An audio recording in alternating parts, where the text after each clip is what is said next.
Located on the tarred R563 between Hekpoort in the north and Krugersdorp in the south, this is easily Gauteng's biggest pass in terms of distance, altitude gained, as well as the steepest gradient.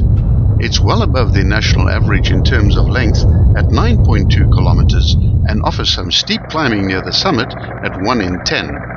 It forms one of the most popular routes over the Witwatersberge into the Magaliesberg area for weekend adventure seekers.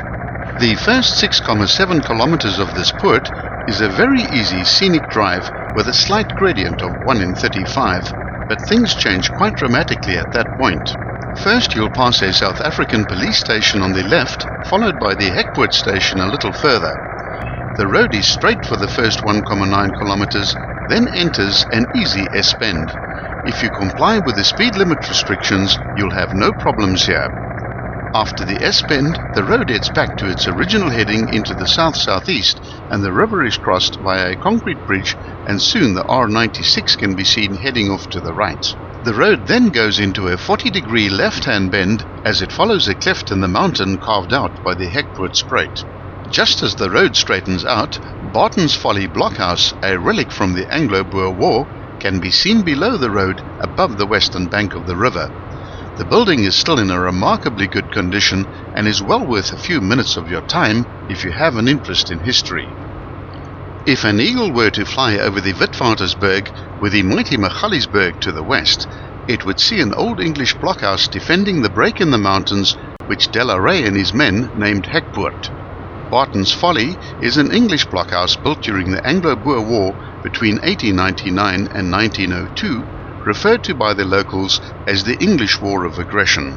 Barton's instruction was to build a fort to separate the Boer commandos in the Brits area from the Witwatersrand.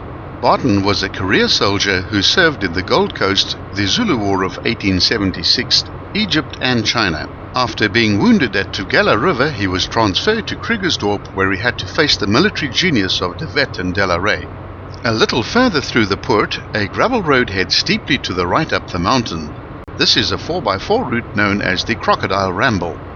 There are two retreats along the poort. The first is Barton's Folly Trout and Nature Retreat, and the second is Weaver's Roost Retreat. Both offer relaxing weekend getaways for stressed-out city folk. For campers, there's a caravan park on the left-hand side of the road just before the ascent begins. There are two false summits along this section. The first one is at 3.7 kilometers and the second at the 4.8 kilometer mark.